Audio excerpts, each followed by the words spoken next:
हरिद्वार की खानपुर सीट से निर्दलीय प्रत्याशी उमेश कुमार जी को काफ़ी प्रचंड जीत मिली है। मेरे साथ में उमेश जी हैं, उनसे बातचीत करेंगे। सर, सबसे पहले एबीपी गंगा की तरफ से आपको बहुत शुभकामनाएं। बहुत बहुत धन्यवाद। सर, एक चुनौती थी खानपुर विधानसभा आपके लिए। अब लगातार सक्रिय थे उस क्षेत्र में, चुनौती भी काफ़ी लोग आपके सामने बने हुए थे और एक प्रचंड जीत अब आपकी हुई है, क्या कहेंगे? सबसे पहले मैं खानपुर की जनता का आभार प्रकट करना चाहूँगा, क्योंकि ये चुनाव मैंने पहले भी कहा था किसी प्रत्याशी का चुनाव नहीं है। इस बार 20 साल से एक तानाशाह और राजशाही से त्रस्त जनता चुनाव लड़ रही थी। ये जनता ने चुनाव लड़ा, जनता की जीत है और जनता को समर्पित है। सर, अब आप वहाँ सक्रिय भी हैं, ऐसे कौन से विकास के मुद्दे हैं जो आगे आप 5 साल जनता के बीच में रहेंगे? क्या कुछ खास आपने उस जगह से देखा? सबसे पहले तो वहाँ गंगा नदी का तटबंध बनना है, जो खादर की सबसे बड़ी समस्या है। सोलानी नदी का तटबंध बनना है।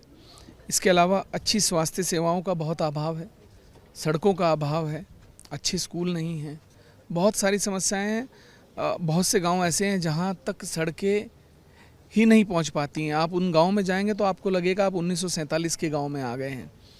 तो बहुत लंबी फहरिस्त है, लेकिन शुरुआत हम गंगा नदी के तटबंध से करेंगे। सर, रोड कनेक्टिविटी हो, स्वास्थ्य हो, शिक्षा हो, वो काफ़ी एक यूपी से टच लगता हुआ क्षेत्र भी है और काफ़ी एक ऐसा क्षेत्र है जहाँ पर पिछड़ा क्षेत्र जिसको कहा जाए। बड़ी समस्या लोगों के सामने होती, चाहे स्वास्थ्य की हो, बिजली की हो, पानी की हो, वो कैसी प्राथमिकता रहेगी आप?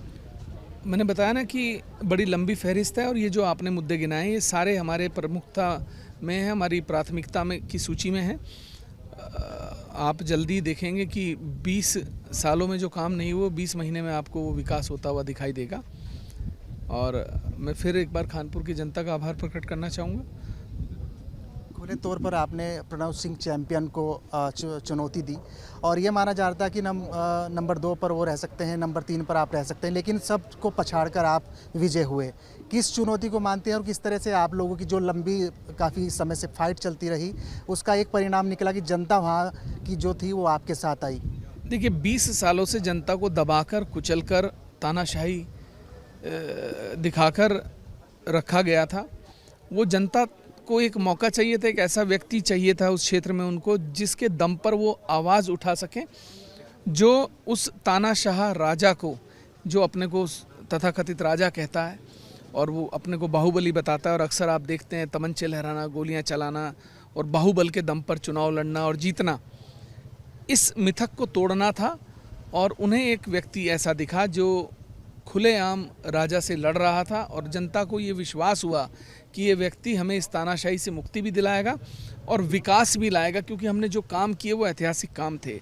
हमने पुल बनाए, हमने सड़कें बनाई, हमने बड़े बड़े तालाबों का ड्रेनेज सिस्टम सुचारू रूप से चालू किया। बहुत काम है, इतने काम थे जो आप सोच भी नहीं सकते। तो लोगों को लगा कि ये व्यक्ति जब बिना कुछ हुए एक इतने बड़े तानाशाह से लड़ रहा है और उसके अलावा काम भी कर रहा है, तो ये उनका विश्वास था, उन्होंने विश्वास जताया और मुझे जीत दिलाई। अच्छा सर, रविंद्र पनियाला भी काफ़ी मजबूत दावेदारी में थे, उनको आप कैसे मानते हैं? देखिए, रविंद्र पनियाला अच्छे दावेदार थे और बहुत अच्छा चुनाव लड़े, लेकिन मैंने फिर कहा ना कि ये चुनाव जनता का था, प्रत्याशी कोई नहीं था यहाँ। और अगर कोई निर्दलीय प्रत्याशी एक प्रचंड बहुमत से जीतता है तो आप समझ सकते हैं कि वो चुनाव जनता ने लड़ा है, प्रत्याशी ने नहीं लड़ा। अच्छा, कुछ पॉलिटिकल बात भी कर ले सर। अब आप निर्दलीय हैं, क्या आपका समर्थन अब भाजपा को जाएगा या किसी और की तरफ बातचीत होगी? देखिए, समर्थन की जो बात है वो ये है कि भाजपा तो स्वयं प्रचंड बहुमत से है, उन्हें किसी के समर्थन की आवश्यकता नहीं है। और राजनीतिक जो परिस्थितियां हैं वो भी आज या कल में उनका पटाक्षेप हो जाएगा, क्योंकि एक बड़ी असमंजस की स्थिति बनी हुई है राज्य में कि मुख्यमंत्री कौन होगा। अब मुख्यमंत्री बनने दीजिए, उसके बाद फिर हम अपने स्तर पे अपनी राजनीति करेंगे, अपने क्षेत्र के विकास की बात करेंगे।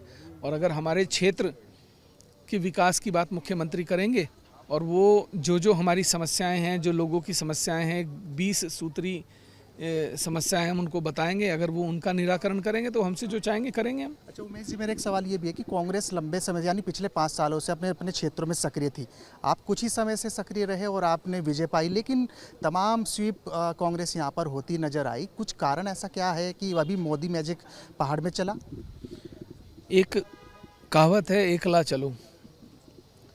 हरीश रावत जी एकला चलो की नीति पर चले।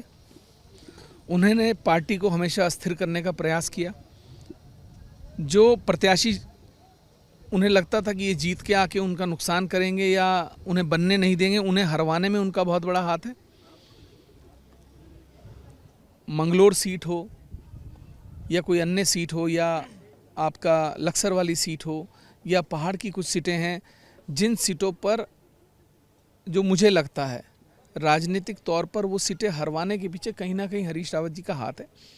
वो नहीं चाहते थे कि पार्टी में जो उनका विरोधी खेमा है वो मजबूत हो और उनके मुख्यमंत्री बनने में कहीं रोड़ा अटके। लेकिन होता है ना कि जब आप किसी दूसरे के लिए खड्डा खोदते हैं तो आपके लिए उससे बड़ा खड्डा खुद जाता है। उनका राजनीतिक करियर जो मुझे लगता है वो आज ख़त्म होने के कागार पर है, क्योंकि 14,000 से वो हारे हैं। और सबसे बड़ी बात, वो पहली बार नहीं हारे, वो 2 जगहों से पिछली बार मुख्यमंत्री रहते हुए हारे और अब मुख्यमंत्री के प्रत्याशी होते हुए हारे। तो इतनी हार होने के बावजूद अब उन्हें राजनीति से संन्यास ले लेना चाहिए और कांग्रेस जो है वो नए लोग कांग्रेस को चलाएं। कांग्रेस में अच्छे नेता अकेले चलने की ही खामियाजा भुगतना पड़ा। बिल्कुल अकेला चलने का खामियाजा भुगतना पड़ा। लालच, आप ये देखिए, अपने लिए टिकट मांग रहे थे, अपनी बेटी के लिए टिकट मांग रहे थे, अपने बेटे के लिए टिकट मांग रहे थे। मतलब वो क्या कहते हैं कि घर की कांग्रेस करना चाहते थे, जबकि कांग्रेस सबकी होनी चाहिए, घर की कांग्रेस नहीं होनी चाहिए। तो कांग्रेस घर की कांग्रेस बनाने के चक्कर में कांग्रेस का डब्बा गोल कर दिया उन्होंने। लास्ट में उमेश जी एक सवाल ये है कि भरपूर समर्थन और प्यार मिला खानपुर की जनता से, क्या कहेंगे, कैसे धन्यवाद उनका? अब ये जो उन्होंने मुझे सम्मान दिया है, इसका धन्यवाद तो मैं शब्दों में तो नहीं व्यक्त कर सकता।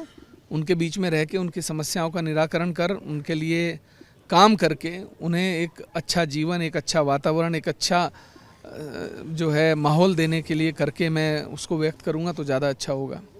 बहुत बहुत धन्यवाद सर। हमारे साथ है खानपुर से निर्दलीय विधायक जीत कर आए हैं उमेश कुमार जी, और फिलहाल खानपुर जनता का अभिवादन और धन्यवाद कर रहे हैं और इस बात को भी कह रहे हैं कि आगे के जो 5 साल होंगे वो बिल्कुल बेहतर और विकास के होंगे। अपने सहयोगी कैमरा पर्सन मरमर रावत के साथ विनोद कुमार, ABP गंगा, देहरादून।